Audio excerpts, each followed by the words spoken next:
Hello little lovers! Welcome to LA Learning Video. My name is Happy and today we are going to learn about holiday. Okay little lovers, let's start. Jadi teman-teman little lovers, hari ini kita akan belajar mengenai bagaimana cara membicarakan tentang holiday, tentang liburan. Okay, so when we are talking about holiday, ketika kita membicarakan liburan, biasanya there are two situations, ada dua situasi.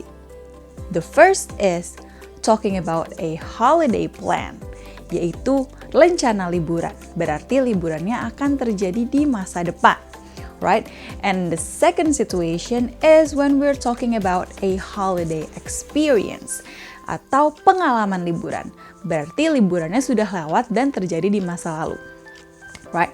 So, what is the difference between those two? Bedanya apa sih antara merencanakan liburan dan membicarakan pengalaman liburan? Sebenarnya poin-poin yang dibicarakan itu sama saja. Yang membedakan hanyalah tensesnya. Kenapa tensesnya berbeda? Karena terjadinya juga pada waktu yang berbeda. Right? Ketika merencanakan liburan, holiday plan, kita membicarakan liburan yang akan terjadi di masa depan. Kalau membicarakan sesuatu yang akan terjadi di masa depan, berarti kita pakai tensesnya future tense. Sedangkan kalau membicarakan tentang holiday experience, pengalaman liburan, berarti liburannya terjadi di masa lalu, di masa lampau. Kalau begitu, tenses yang kita pakai adalah simple past. Now, let's take a look at the difference a little bit more. Kalau membicarakan tentang holiday plan menggunakan future tense, bagaimana sih caranya? It's very easy. The pattern atau rumus dari future tense adalah subject diikuti dengan will, kemudian diikuti dengan verb one. Nah, contohnya misalnya kalian mau bilang, saya akan pergi liburan minggu depan. In English, we're going to use future tense for that. Menggunakan future tense, kalimat yang menjadi I will go on a vacation next week. I will go on a vacation next week. Nah, di sini subjeknya adalah I, kemudian diikuti dengan will, penanda dari future yang artinya akan. Kemudian verbnya go, itu kita pakai verb satu aja. Jadi go tetap bentuknya. Like so. Nah, bagaimana kalau kita membicarakan tentang pengalaman liburan? Kalau kalian mau bilang, saya pergi liburan minggu kemarin. That's in the past, right? Past tense. Nah, kalau past tense, kalimatnya menjadi subject diikuti dengan verb to. Bentuk simple past dari sebuah verb 2. Jadi kalau menggunakan kalimat yang sama, kalimatnya akan menjadi I went on a vacation last week. I went on a vacation last week. Nah, subjeknya masih I, kemudian verbnya itu kan go, harusnya aslinya, right? Nah, karena kita menggunakan simple past, berarti bentuknya harus bentuk verb 2, bentuk simple past. Go, bentuk verb 2-nya adalah went, makanya kita pakai I went on a vacation last week, like so. Nah, itu tadi caranya membedanya bagaimana membicarakan tentang pengalaman liburan yang menggunakan simple past dengan rencana liburan yang menggunakan future tense. Sekarang kita akan masuk kepada kata-kata dan poin-poin yang sering digunakan ketika membicarakan tentang liburan, right? When we're talking about holiday, the first thing that we usually talk about is the destination. Jadi poin pertama yang biasa kita bicarakan adalah destinasi atau tujuan liburannya. Liburannya kemana sih? Like so. Nah, untuk membicarakan destination, kita bisa pakai dua verb yang sering bisa dipakai. Yang pertama adalah go, yang artinya pergi. Kemudian yang kedua adalah visit, yang artinya mengunjungi. Nah, menggunakan go atau visit ini kita bisa pakai untuk menceritakan atau memberitahukan destinasi tujuan dari liburan kita. Misalnya, liburannya tujuannya adalah ke Bali. Ketika kita menggunakan go untuk planning a holiday, merencanakan liburan. Saya akan pergi ke Bali minggu depan. You can say it like this. I will go to Bali next week. I will go to Bali next week. Saya akan pergi ke Bali minggu depan. Jadi di sini kalian menceritakan atau memberitahukan destinasi liburannya itu kemana, yaitu ke Bali. I will go to Bali next week. Kemudian, kita juga bisa pakai visit. Visit artinya mengunjungi. Kalimatnya akan menjadi seperti ini. I will visit Bali next week. I will visit Bali next week. Sama saja seperti tadi, subjek diikuti dengan will, lalu bentuk verbnya bentuk verb 1, yaitu go dan visit tetap. So, I will go to Bali next week. Atau I will visit Bali next week. Nah, bagaimana kalau kita mau menceritakan tentang pengalaman liburan? Saya minggu kemarin pergi ke Bali. Kalian bisa pakai go dan kalimatnya akan menjadi seperti ini. I went to Bali last week. I went to Bali last week. Like so. Nah, bagaimana dengan visit? Sama, bisa dipakai juga. Jangan lupa visitnya harus diubah menjadi verb 2 dulu. Verb 2 dari visit adalah visited. Tinggal ditambahkan ed di belakangnya. So, kalimatnya akan menjadi seperti ini. I visited Bali last week. I visited Bali last week. Saya mengunjungi Bali minggu kemarin. Nah, that is how you talk about destination. One important point though, satu poin yang sangat penting ketika kita menggunakan go maupun visit, go ketika membicarakan destinasi harus selalu diikuti dengan to. Kemana? Pergi kemana? So for example, I will go to Bali. To-nya itu tidak boleh lupa. Kalau kalian bilang I will go Bali langsung, itu nanti jadinya incorrect. Jadi, I will go to Bali. Begitu juga dalam bentuk pastnya. I went to Bali. Jangan lupa to-nya. Sedangkan kalau visit, mengunjungi, verbnya tersebut tidak perlu diikuti dengan to. Jadi, I will visit Bali next week. I will visit Bali. Dari visit langsung ke Bali. Nggak pakai to dulu. Kalau kalian bilang I will visit to Bali, malah jadi salah. Begitu juga dengan bentuk simple past-nya. I visited Bali, bukan I visited to Bali. Oke, jadi go diikuti dengan to, sedangkan kalau visit tidak diikuti dengan to. Oke, now that was the first point yang dibicarakan ketika membicarakan holiday, yaitu kemana, destination. Now, second point, poin kedua adalah yang biasanya dibicarakan adalah tentang dengan siapa, with who. Perginya itu liburannya dengan siapa? Is it with your family, with your husband, with your children, with your friend, atau mungkin gak sama siapa-siapa, sendiri aja, alone, right? Jadi, biasanya dengan siapa ini kita tambahkan ke kalimat destination tadi. So, contohnya kalian mau bilang, saya akan pergi ke Bali dengan keluarga saya. Kalian bisa bilang, I will go to Bali with my family.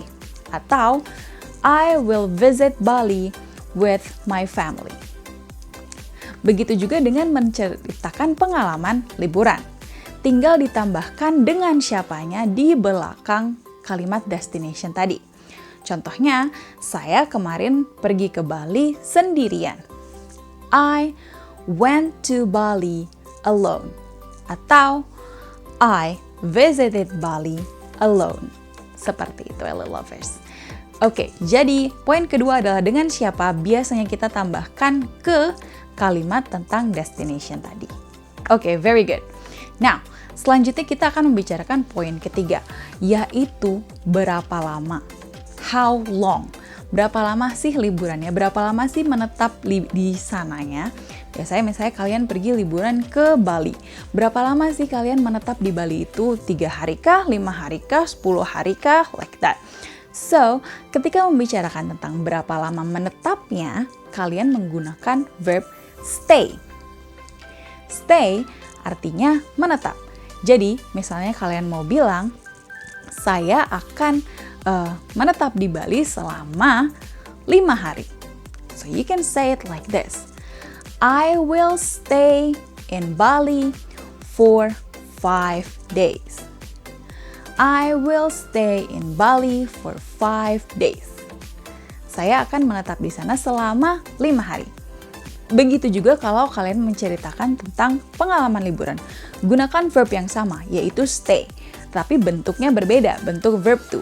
Verb to dari stay adalah stayed, ditambahkan ed saja di belakangnya. Jadinya kalimatnya seperti ini. I stayed in Bali for 5 days. I stayed in Bali for 5 days. Nah, will stay maupun stayed itu digunakan untuk menceritakan durasi, berapa lama, how long, berapa lama sih berliburnya di sana. Nah, harus diingat satu hal di sini sebelum masuk ke berapa lamanya, kuantitas hari atau kuantitas minggunya. Kalau kalian perhatikan pada kalimat tersebut ada for.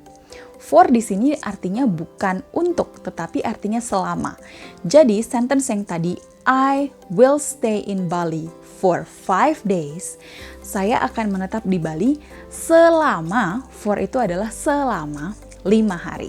Nah, it is important karena ketika kalian membicarakan tentang durasi, yang harus kalian gunakan adalah kata ini, for. Selama, I will stay in Bali for 5 days. Selama 5 hari. Kalian tidak bisa pakai to, tidak bisa pakai until, yang artinya sampai, atau misalnya pakai till, itu juga tidak bisa. Jadi harus pakai for. Begitu juga di past tense-nya. I stayed in Bali for 5 days. Saya menetap di Bali selama 5 hari. So, for itu artinya selama dan digunakan pada ketika membicarakan tentang durasi atau how long liburannya ini. Like soil lovers. Now, very good. So, that was the third point, right? How long. Kemudian, poin selanjutnya yang biasa kita bicarakan ketika membicarakan liburan adalah bagaimana sih cara sampainya ke destinasi tersebut. Bagaimana, how to get there, maksudnya adalah mode transportasinya. How did you get there? Naik apa ke sananya? Right? Naik pesawat, naik kereta, naik mobil, like so. So, how to get there itu artinya mode transportasinya. Bagaimana sih caranya ke sana? Nah, biasanya kita menggunakan by plane, menggunakan pesawat misalnya, by bus, dengan bus, by car, naik mobil, like so. Contoh kalimatnya adalah seperti ini. I will go there by plane. Saya akan pergi ke sana menggunakan pesawat. I will go there by plane. Kalau mau menceritakan tentang pengalaman liburan juga sama, tinggal diganti saja tensesnya. Jadi, I went there by plane. I went there by plane. Saya pergi ke sana menggunakan pesawat. Nah, selain itu, kita juga bisa pakai kalimat yang seperti ini. To get there, I will have to take blah blah blah. To get there, I will have to take blah blah blah. Nah, will have to take blah blah blah. Biasanya take ini digunakan ketika membicarakan tentang transportasi yang umum. Misalnya naik kereta, naik bus, itu kita bisa pakai take. Tapi kalau misalnya naik mobil pribadi, itu biasanya tidak umum kita menggunakan take. Jadi contohnya, to get there, I will have to take the train. To get there, I will have to take the train. Untuk sampai ke sana, saya harus naik kereta. Like so. Ketika menggunakan kalimat yang past tense untuk menceritakan pengalaman liburan juga sama, tinggal diganti will have-nya menjadi had karena bentuk verb 3 dari have adalah had. Jadi kalimatnya menjadi seperti ini. To get there, I had to take the train. To get there, I had to take the train. Seperti itu, LL Lovers. Nah, selanjutnya LL Lovers, poin selanjutnya, poin terakhir yang biasanya kita bicarakan ketika menceritakan liburan adalah the activities. Kegiatan, apa aja sih yang dilakukan selama liburan, right? Ngapain aja. So to talk about activities, kalian bisa menggunakan go diikuti dengan gerund. Apa sih gerund? Gerund itu adalah bentuk verb yang kita ubah menjadi noun dengan menambahkan ing di belakangnya. Berbeda dengan verb ing yang ada di yang ada di present progressive tense atau continuous tense yang menandakan action on progress, tapi kalau gerund meskipun tulisannya sama, verb ditambahkan ing, tapi posisinya berbeda, yaitu di sini kita mengubah dia menjadi noun. Contohnya apa sih? Contohnya seperti ini. I will go swimming. Saya akan berenang. I will go swimming. Go adalah verbnya, kemudian swimming, verb swim, kita ubah menjadi gerund, menjadi swimming. Like so. Nah, gerund ini biasanya digunakan untuk menceritakan activity di ketika liburan. Misalnya, go bersama gerund, contohnya go swimming, right? Like in the sentence earlier. Kemudian bagaimana dengan activity lain? Misalnya go snorkeling, go diving, go hiking, go sightseeing, yang artinya jalan-jalan sambil lihat-lihat, like so. Nah, aktiviti-aktiviti tersebut bisa kalian gunakan untuk menceritakan, kata-kata tersebut bisa kalian gunakan untuk menceritakan activity dengan mengkombinasikan go dengan gerund. Bentuk verb yang diubah menjadi noun dengan menambahkan ing. Nah, kalau mau menceritakan tentang rencana liburan, rencana aktivitas ketika liburan, right? So, we're going to use future tense menggunakan will. Jadi seperti ini, I will go swimming atau I will go diving. Nah, bagaimana kalau menceritakan pengalaman liburan? Jadi kita bisa pakai go-nya, kita ganti menjadi verb 2, yaitu went. So you say, I went swimming atau I went diving. Perlu diingat bahwa di sini yang berubah hanyalah go-nya saja karena verbnya adalah go. Jadi bentuk gerund, swimming dan diving itu tidak berubah karena bentuk gerundnya tetap aja, bentuknya ing seperti itu. So, that is basically how you talk about the activity when you are in a holiday. Nah, jadi itu tadi teman-teman poin-poin yang dibicarakan ketika membicarakan tentang holiday. We're going to recap a little bit. Okay, so the first point is about destination. Tujuannya kemana? Menggunakan go ataupun visit. Kemudian poin yang kedua adalah dengan siapa? With who? Biasanya kita masukkan di kalimat destination. Kemudian poin ketiga adalah tentang berapa lama. How long? Kita biasanya pakai word stay. Oke. Kemudian poin keempat adalah how to get there. Bagaimana cara kesananya? Dengan transportasi apa? Naik apa? Biasanya kita bisa pakai by atau dengan take. Kemudian yang terakhir, poin terakhir adalah tentang activities. Apa saja sih yang dilakukan? Kita menceritakan activity dengan kombinasi go ditambah dengan gerund. Okay, so that is basically all the points that we cover in this video. Now, to make sure that you understand how to use that, we're going to take a look at a sample conversation. Okay, this is a conversation between two friends. Hello, Lucy. Oh, hi, Peter. What's up? Hey, Lucy. Do you have any plan for your holiday? Oh, yes, I have a very great plan for the next holiday. Oh, really? Tell me. Yes, so on the next holiday, I will go to Bali with my family. Oh, really? Yes. And how long will you stay there? I will stay there for a week. Whoa, that's a long time. And how will you get there? I will go there by plane. And what will you do once you get there? So, once I get there, I will go sightseeing on the beach, and then I will also go diving, and I will definitely go swimming. Wow, that's very interesting. How about you, Peter? Do you have any plan for your holiday?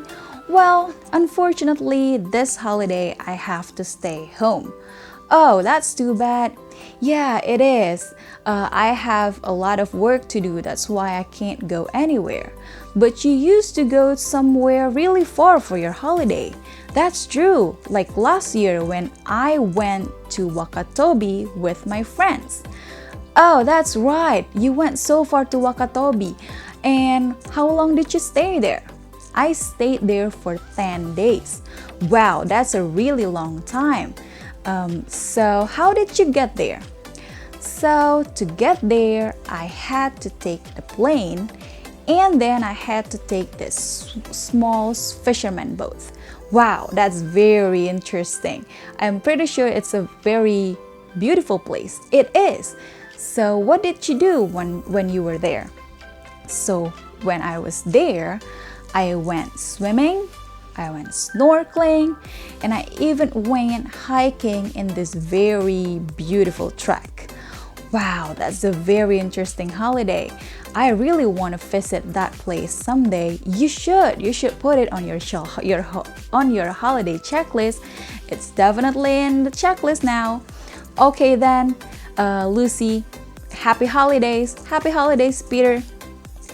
Okay, so that is basically a conversation between two friends. In that conversation, kita lihat Lucy talks about her plan, membicarakan tentang rencana liburannya. Ketika Lucy membicarakan rencana liburannya, Lucy menggunakan future tense. I will go to Bali. I will stay there for a week. I will go there by plane. I will go sightseeing. Seperti itu. Sedangkan Peter menceritakan tentang pengalaman liburannya, holiday experience. Jadi Peter menggunakan simple past tense. I went to Wakatobi. Kemudian I stayed there for 10 days. Kemudian I had to take the plane. Kemudian I went swimming, I went diving. Nah, itu tadi lovers, bagaimana cara penggunaan expressions dan poin-poin kata-kata yang kita pelajari pada video kali ini dalam in a real conversation. Okay, I think that is all for today's video. Thank you so much for watching, LA lovers, and I'll see you in the next video with more English material. Don't forget to tell me what you think of this video, or if you have any questions down in the comment section below. Bye-bye!